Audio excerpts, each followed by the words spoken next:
Wedding photographers. What was your "they're not gonna last long" moment? When I worked as a wedding planner for a hotel chain, the groom had found out his bride was having an affair with her brother's best mate. The bridesmaid's mother knew about it but insisted on pushing forward with the wedding and paid a fortune to make sure everything was perfect. The whole event was set in a grand ballroom, filled with flowers, elegant table settings, and hundreds of guests who were none the wiser about the tension simmering beneath the surface. From the start, something felt off. The groom was unusually quiet, and he barely touched his drink. The bride, radiant on the outside, had a distracted look that suggested she wasn't fully present. Guests were laughing, the band was playing, and everyone was following the usual wedding routine. But there was an undercurrent of unease I couldn't quite put my finger on. The ceremony went smoothly, but it was during the speeches that the atmosphere shifted dramatically. The best man, standing beside the groom, gave his toast with practiced ease, but the groom barely looked at him. When it came time for the groom's speech, the room quieted expectantly. He stood up, took the microphone, and instead of the heartfelt vows everyone anticipated,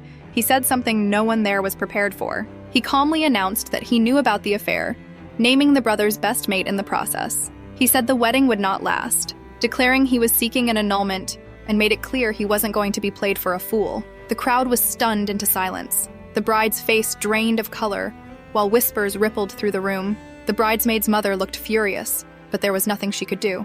The groom then shocked everyone further by announcing that he and the best man would be leaving immediately for their honeymoon, the honeymoon that had been paid for by the bride's parents. There was a mix of gasps and murmurs from the guests, but no one dared interrupt. The bride sat frozen, tears starting to fall, while the groom and his best man collected their things and quietly exited the ballroom. For the rest of the evening, the wedding carried on awkwardly. Some guests tried to keep the party alive, but the joyful energy was replaced with an uncomfortable tension. The bride's family was left trying to manage the fallout, but the damage was done.